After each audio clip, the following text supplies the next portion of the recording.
What's up and welcome back. I'm John Stark from MacMovieGuy.com, your favorite blind film critic. And today I'm doing Emmy predictions. This is supporting actress in a comedy series. This is my last one for comedy series. After this, I still have to do limited. So we're going to be doing that soon. Soon. So click like and subscribe and hit that notification bell because I do everything from Emmy predictions to movie reviews and TV show reviews and recaps, and I do it all from the blind perspective because that's what I am, blind. So I use a lot of audio description and accessibility, and maybe you know somebody who needs that too. And maybe I will talk about something that will hit home. Or maybe you just like hearing perspectives that are unlike the other cacophony of every time I find a film YouTuber, I subscribe. I don't know how many I have. I have hundreds. It's insane. There are a lot. And I realize they all look like me. So we don't necessarily need more people who look like me, but we also don't have any blind film critics. So Emmy predictions. Just like with the other categories, I kind of build from what I picked for series. So if you watch my best comedy series video, this will be easier for you. Although, I'm going to break tradition. I'm going to smash it. We're going to kick tradition out the window. And my number one pick is Linda Lavin for Mid-Century Modern. I did not pick this for show, but I want and am going to prioritize my pick for her. Do I think she's going to win? No. I think it'll be fun. But actually, I don't even want her to win because there are people in this category who haven't won yet that I really want to have win, and Linda can't actually go on stage. But it's nice to honor her work. It's nice to say, here we go. Linda Lavin was fantastic in Mid-Century Modern. She deserves to have the nomination. And we have 7 spots. So we're giving one to Linda Lavin. I think that is the absolute right thing to do. So building out of the series now, Hacks, Hannah Einbinder absolutely getting the nomination. I actually want her to win. She should have won last season, but she didn't. I think she should win this season. I think she deserves an Emmy at some point. I don't really care when, and I don't care who she takes it from. I'm tired of Hacks being seen as the Gene Smart show without Hannah ever winning anything because it's such a duo performance. She really is a co-lead, but she's being forced to run as supporting actress. She's in as much of the show, she's focused as much, but it's just that they know that with only 5 spots, that Gene and Hannah would not be able to get both nominations, and that possibly even Hannah would pull from Gene getting nominations as lead actress, and it could end up being like an Only Murders thing where maybe neither of them get nominated or something. So it's tough to get co-leads nominated. So they're forcing Hannah to run supporting, but it's killing her because she can't win, which is ridiculous, and she deserves to. So that's behind. I also have The Bear, and I do think Liza Collins-Zayas is going to get nominated this season for The Bear. There are some other people who could get nominated. Is Jamie still running in? I'm going to say that she still runs in guest because she wasn't in that much of the season. It's possible Abby Elliott could also get a nomination. We'll come back to it, but it's definitely getting Liza for sure. Liza had that great episode, and she's been breaking out, and she's been getting a whole lot of film offers. So she's going to start becoming like her other breakout stars. You know, Jeremy, the other characters whose names I just forgot, both of them. Adebri and Evan Masbakret. I just finally, Jesus. Ayo Adebri and Evan Masbakret. Man, I forgot both of them. In one swift motion, 2 people have both been getting more and more film nominations, film roles. So Liza's getting the same sort of offers now. She's getting a nomination. That's 3 spots. We'll come back to the studio. I definitely want to do Abbott Elementary because they're definitely getting a nomination. But for who? Who do I want to slot first? Cheryl Lee Ralph has been pretty standard for this category. She's won the category before.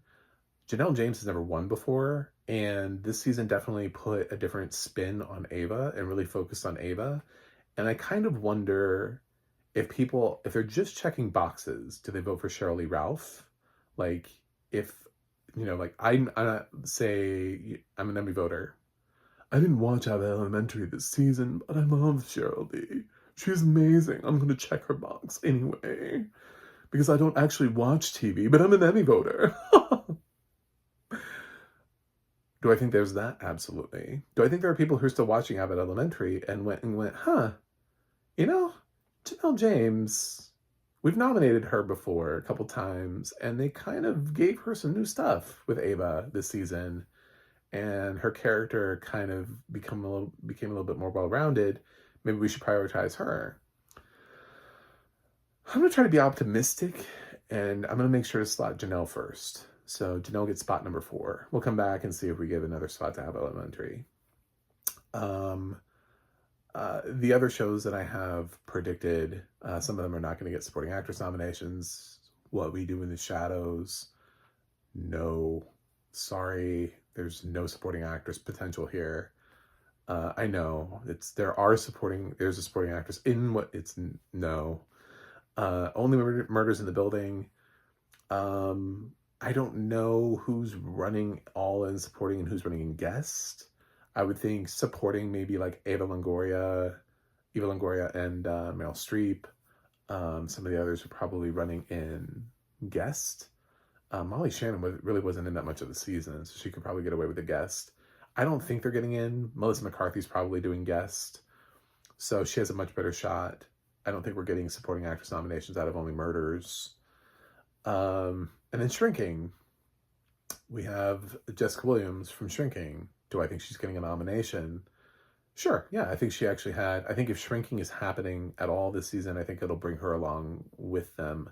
I think there are more supporting actresses in Shrinking, but it's a tough category, and every time you take away a nomination spot, you just make it harder for those other people to get on the list, which is why I went through and made sure I got one person from every cast first. So we're up to 5 spots. I have 2 spots left. Are there any other shows that I didn't nominate but I've mentioned in other places that have a shot at supporting actress nominations?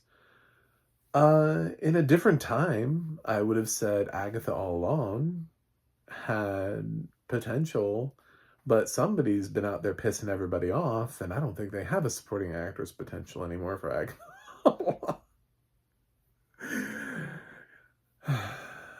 So, they didn't seem to be missed much of the Tony Awards. I suppose there are other supporting actresses in that, but yeah, probably not. I didn't predict Kathryn Hahn either. I left her just outside of the top 5, again, because we lost a spot. No supporting actress for Poker Face. Other Hulu shows like English Teacher, no. Amazon. Man, I would love for Atoyle to pick up a supporting actress nomination. I loved Cheyenne from Atoyle. Leda Lu. I would love, I don't know if I pronounced her name correctly, I would love to see her here. Gangbusters. I'd be so happy for her. She was fantastic throughout Atoyle.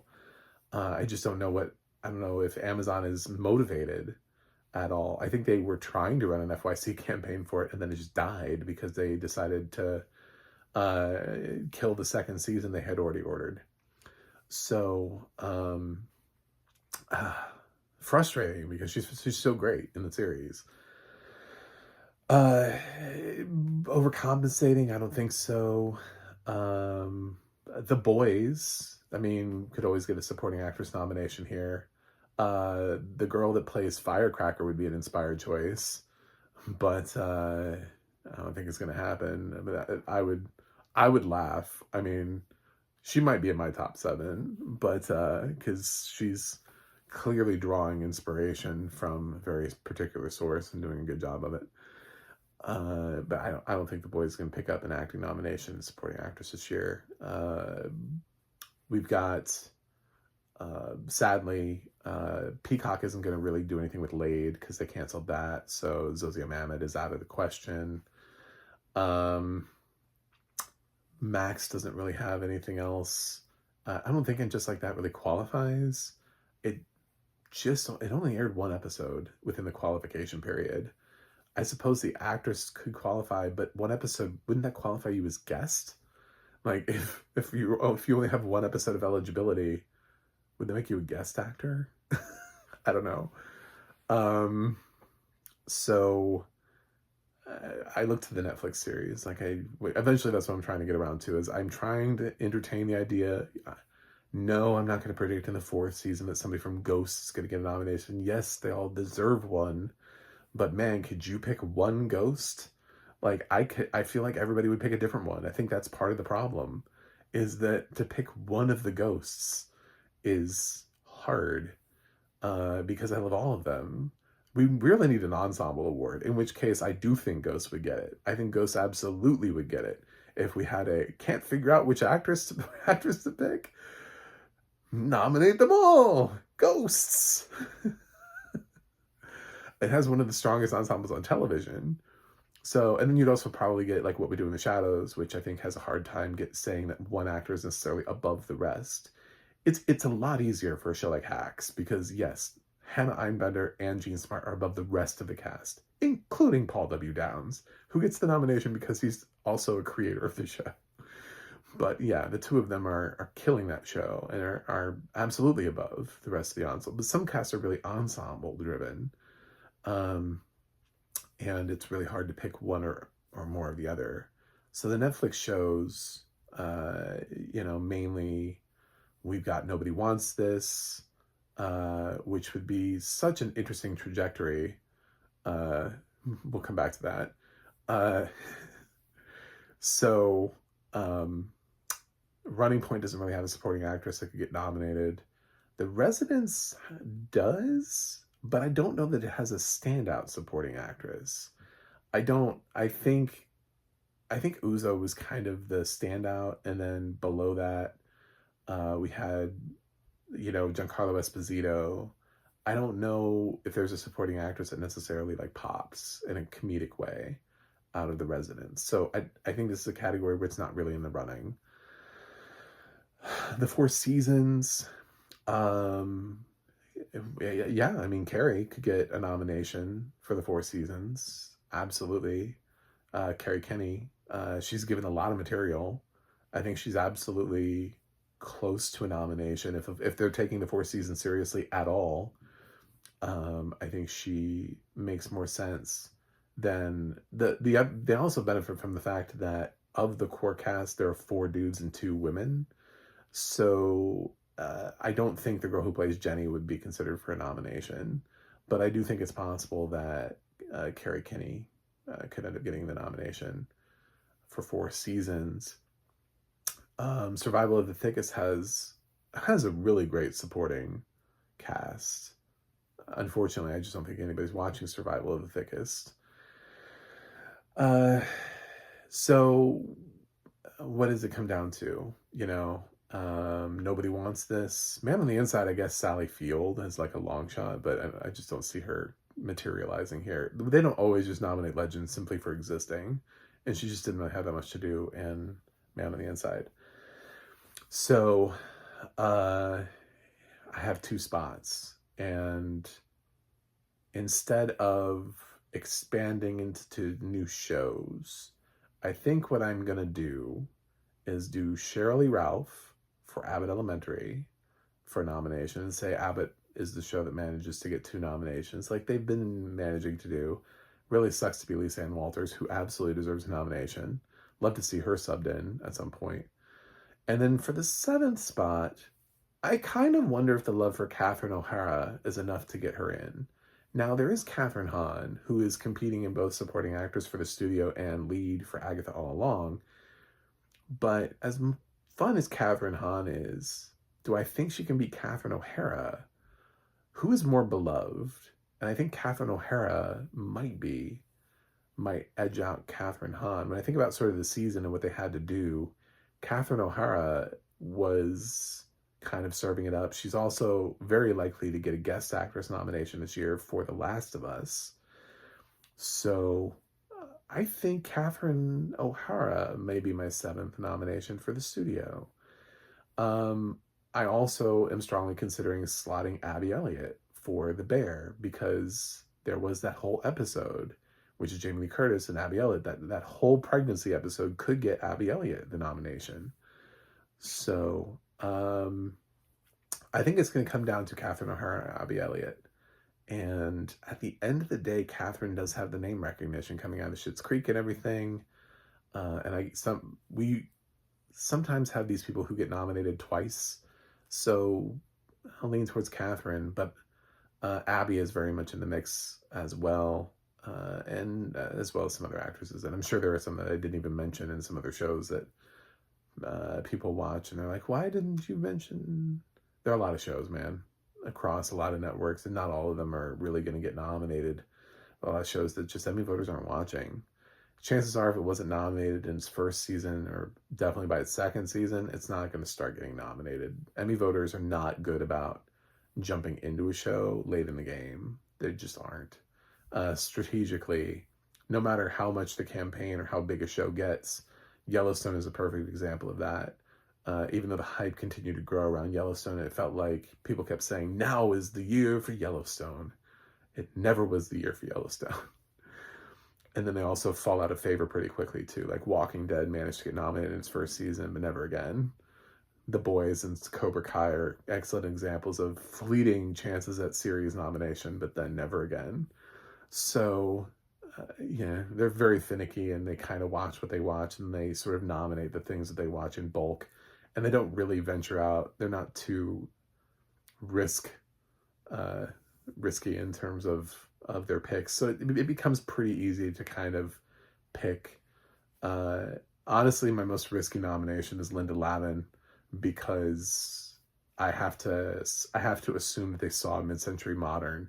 But I'm also assuming that there are plenty of people who go down the ballot and they check off names, and I think they know Linda Lavin passed and this is her final role.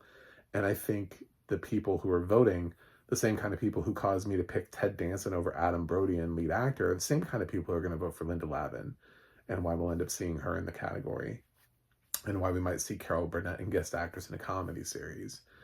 So there you go. Anyway, those are my picks. Sorry, Carrie Kenny and some of the others. It's tight. Anyway, let me know what you think. Who's getting nominated? Who's making the cut this year? Did I get it wrong? Did I get it right? Anybody you disagree with? Who's your favorite performance from the year? Put it in the comments, and I'll be back next week with limited series. Until then, I'll see you guys on the other side.